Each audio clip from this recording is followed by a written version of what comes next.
Greetings and salutations, Earthlings. This is going to be a new moon report for the new moon in Taurus. And what I want to do, I had been talking about the full moons, but I'm feeling this new moon vibe already. Plus, it's in my first house. It's on my fucking ascendant line. It's amazing. I'm Zube. I do astrology and tarot, mostly tarot on this channel up until now. But today I'm going to do some astrology. You can find my information down below. I do personal readings. I think that's all the promotional shit that I have. So I want to talk about new moons a little bit and then the new moons that we've had so far this year. Because sometimes when I look back, this is why I love journaling. Because I'm like, what was going on then? This is how we embrace the cycles of the moon and all of that in our lives. And journaling just helps me jog my memory for where I was. So it's a very useful tool then, because sometimes hindsight is 2020 and I'm like, oh, I recognize what was going on there. And it helps me navigate better into the future. So with new moons, first of all, there's not as much hoopla around them as there are full moons, because with the full moon, you have this big ass moon in the sky that you can look at. But because we can't see the new moon, it doesn't get hyped up as much. But new moons can be extremely powerful because they are about intentions. They are about beginnings, inceptions. What are we starting? And so, I'm just as much of a culprit because I had only been posting about the full moons, but I'm working on shit. Got a lot going on. So far this year, the new moons have been a rather bumpy road, and I'm going to go over them here briefly. I did make notes so that I don't miss anything. But we had the new moon in Capricorn on January 11th. The general gist of that new moon in Capricorn, it was difficult. It was like, what the fuck am I doing? Which way do I fucking go?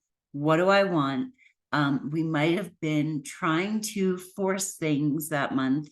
And I wrote fitting a square peg into a round hole. Like we're like, I got this, that Capricorn energy can be intense for like work or, but no matter whether it's a job work or like Capricorns work on stuff, like you work on your relationships, you work on your family, you work on your hobbies. It's just it's ruled by Saturn. So there was around that time there may have been something that we started that we might have had to like force a little bit to get it to go. The next one is February 9th, the new moon in Aquarius. And we were like, okay, I have innovative ideas. I want to start things. I want to meet new people. I want to, I want to have adventures. I want to think outside the box. But there were unexpected blocks that likely would have been coming up for against that innovation, those new beginnings. Like we were in the right place, right? Aquarius is also ruled by Saturn if you go by the ancient rulers, which I do. But like we were like, okay, I'm ready to start, but there was frustration, things popping up, blocking our way, etc. What we want might not match up with what it is that society thinks, or there may have been judgment coming from like friends or coworkers or family or whatever. You might have been feeling like judged for whatever it is that you wanted to begin then. So then we come to the new moon in Pisces. The new moon in Pisces is March 10th. And things are like feeling a little bit better. We're like, there aren't major blockages. Okay. We've spiritually wrapped ourselves around like getting our asses kind of kicked, but we're like, you know what? All right, I can get back in alignment. I can get this together, but things are not really perfect.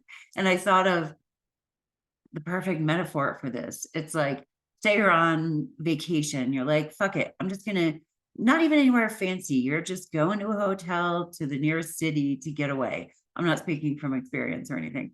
And then there's a hot tub, and the people that you're with want to go in the hot tub, and you don't have a bathing suit. But it's winter, and the only place you can find a bathing suit is in Walmart. And it's an ugly ass fucking bathing suit that you don't feel good in.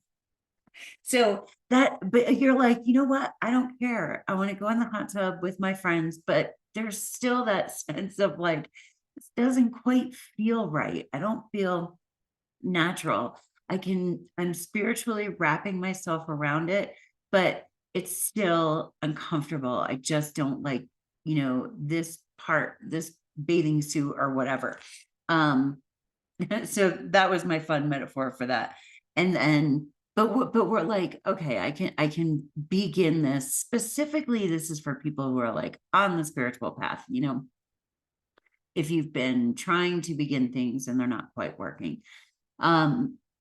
Then we have the solar eclipse in Aries, which is April 8th. And with that solar eclipse, I think we're kind of like getting used to the bathing suit. Okay, this is kind of cool. Maybe I sort of like it. I don't know. Maybe it has tassels hanging from the butt or something, like, whatever. But you're like, I'm having a good time in the hot tub. Nobody hardly sees it anyway. Whatever. This is great. I'm coming around. And then, but we're feeling better. The new moon solar eclipse in Aries was like, I talked to a lot of people who just felt really like something went, all right, whatever is coming my way, I got this. Screw it. If I don't even get a bathing suit, I'll go in my birthday suit, or which a lot of people would like. This is where the analogy kind of like runs itself out. You know what I mean? But with the solar eclipse and the eclipse in general, those energies activated. And remember, I'm not even talking about the full moons. We were shown, okay, well, how about this? And how about this? And how about this? Eclipses reveal things. It's like it gets dark and then things are revealed. Things that we hadn't seen prior. So it's usually unexpected events and all of that new information that really alters the direction of where we're going. And it however much it's highlighted is very much based on your personal chart, which if you're just interested in a reading, reach out to me, because what house is it in? Is it impacting your other planets, etc. But the solar eclipse was like, how about that? And how about that? And how about that? And, just things being revealed. And we're like, it's a bit like a roller coaster. Like, well, okay, so you want to go this way, but we're going to throw that at you and that at you and that at you and that at you. All of that lead up to say that of the Gregorian calendar 2024 year, this new moon in Taurus is the loveliest that I have seen, that we've had. It's so supported, and I'm going to go through and show you that one. But this is us really authentically choosing our path. Like, we've just come through a dark forest, being shown all of our fears, and that part sucks. Like, and it's hard, but once you see those fears and you move through them, you're like, wow, well, I'm not dead. Taurus is the manifester.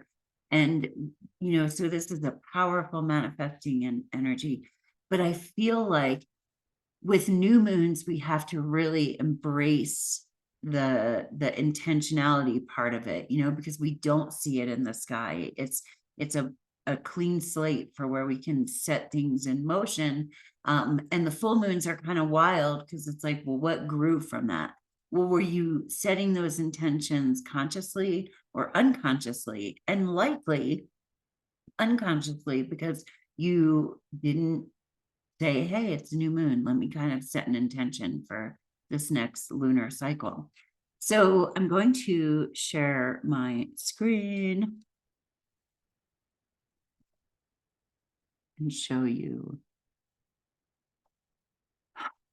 Wait a minute. Why does it look like that? I don't like that. Actually, that's all right. We're going to leave it. So for the new moon, we always have the moon, the sun and the moon are conjunct right here in Taurus at 18 degrees. This is, the beginning of the lunar cycle, and we have it in Taurus. Taurus is an earthy sign. It's a sign that appreciates beauty, comfort. Taurian people manifest things. So we're like planting seeds of what we want to grow. And I feel like these seeds are how we show up. In your individual chart, this Taurus full moon or new moon will be happening in a specific house based on your birth time. So that plays a big role in how this will turn out for you. But this is the general like fingerprint of it. We have Mercury is over here with Chiron in Aries, and Chiron is the wounded healer. Well, with Chiron in Aries, we heal in others with Chiron what we want to heal in ourselves. And Aries is the I am of the zodiac. So Chiron is like, is it okay to be who I am? And Mercury is right there. Mercury is Hermes, the messenger. So we're thinking about talking about ourselves and who we are and what we want, not only because we have, and we could be having very healing conversations with others, with ourselves. Mercury is also the mind. So like we could be wrapping our heads around our thoughts around, just healing and being authentic and being who we are and going after what we want, because we have the North Node with Mars over here in Aries as well. North Node, our focus is, we really want to focus on what it is that we want to pursue. Mars is there with that warrior energy. There's a potential there to be kind of an asshole about what it is that we want. But I always say with Mars, it's like good to know, good to know that warrior vibe is kind of going after the things that we want, because we can direct that energy towards what it is that we want. And maybe use this Venus over in Taurus to explain it to people, who aren't understanding, or Mercury with Chiron, the wounding, where we're like, this is why I'm doing what I want. I feel like we may be able to express our wounds more easily, explain them to other people and hear other people and where they're at more easily. And so it would be nice to set an intention around that. The new moon is ruled by Venus, because Taurus is ruled by Venus and Venus is at home in Taurus. So the moon is exalted in Taurus. It loves being in Taurus. So we have the two benefics, Venus and Jupiter. Jupiter is also in Taurus, along with Uranus. Venus and Jupiter bring beneficial energy and there are not any negative aspects in here that I see. The red lines are negative aspects, but I'm kind of picky about how close they need to be. And Pluto is over here at 2 degrees. It's just not close enough to anything that I would even count it. So we just have, and then we have Saturn in good alignment over here in Pisces. Saturn is over here cleaning up our spiritual practices, our spiritual beliefs. Saturn is bringing discernment and order to areas of our life that are more about flowing, so this, maybe you have a journaling practice. That's kind of what is happening to me. My journaling practice is really helping me to put things together of what is typically a rather chaotic spiritual life. Anyway, so we have that. And then all of these planets over here in Taurus is really, what do we want to build? So long story short, this new moon feels like the first very forward looking, supportive, encouraging new moon of the 2024 calendar year. I would embrace that. It is Tuesday, May 7th. That'll be at 10:22 p.m. in Central Time. So adjust for your location. Let me take this away. For a new moon, light a candle. Just close your eyes and scribble a note and write it down. Your rituals it's fun to have fancy rituals, don't get me wrong. And I feel like the more kind of energy that we get going around a ritual, it's the energy that we put into it that feeds the intention and all of that throughout the following month. But even if it's something little, it's more important to do it than it is to make a big deal about it. Just some sort of acknowledgement on Tuesday around the new moon. And, I really want to be forward thinking. And this is what I want to create. And this is how I want to show up. And this is what I want to build. And thank you, God, Spirit, Universe, for showing me, giving me gentle nudges in the right direction. Thank you for showing me signs. I appreciate being supported by my angel team, my spirit guides, whatever, dead relatives. Anyway, there was that. Thank you for stopping by. And I felt like I needed to put that out there. So have a great new moon. Peace. Namaste.